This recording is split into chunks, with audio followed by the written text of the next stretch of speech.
Bonjour à tous, on se retrouve aujourd'hui pour un nouveau tutoriel et je vais vous montrer comment réaliser ce cœur en bouchon de liège.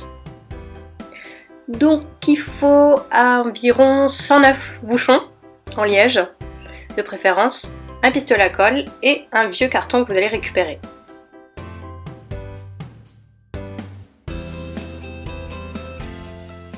On va commencer par disposer les bouchons de façon harmonieuse et avec les écritures vers le bas, vers nous, c'est-à-dire qu'on puisse les lire, en panachant les couleurs et en panachant les textures, puisque maintenant on a un peu de mal à trouver des bouchons en liège, donc il y a beaucoup de bouchons en plastique, alors il va falloir faire avec et voilà, mettre et des bouchons en liège et des bouchons en plastique et les panacher.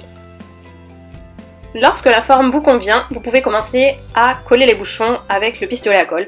Donc j'ai délibérément choisi de coller les bouchons après un carton parce que ma colle est un peu jaunâtre et j'avais peur qu'en collant les bouchons entre eux, ça se voit et que ce soit vraiment très moche et que ma création soit inutilisable.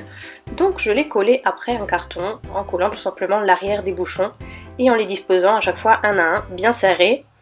Et j'ai commencé par la plus longue des rangées, donc cette rangée fait 9 bouchons et c'est la plus longue de toutes.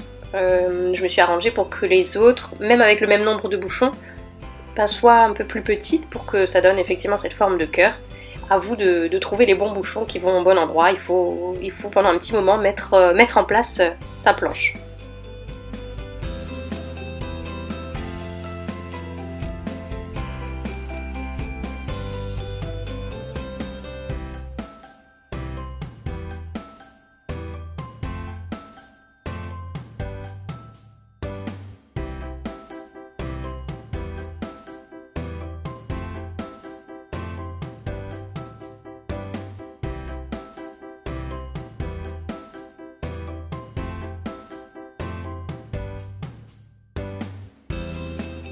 Ce tuto est finalement très simple à réaliser, il vous suffit de récupérer des bouchons un peu partout, demander à votre famille de les garder au lieu de les jeter, et puis pareil pour vous-même si vous buvez du vin.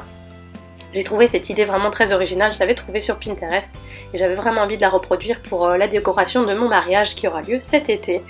Donc voilà, maintenant une fois que tout est collé, on va passer à la découpe du carton. Et là rien de plus simple, hein. Vous prenez un cutter et avec prudence, on va pas se couper les doigts, mais on vient découper le contour pour ne garder que le minimum de carton pour pas que ce soit dérangeant quand on va voir la décoration de face. Ni de côté d'ailleurs, il faut vraiment couper au plus près. Donc c'est un peu long, mais au final c'est un DIY qui se fait plutôt rapidement. Je crois qu'en 2 heures c'était réglé. Et voilà, je trouve que ça rend vraiment super bien.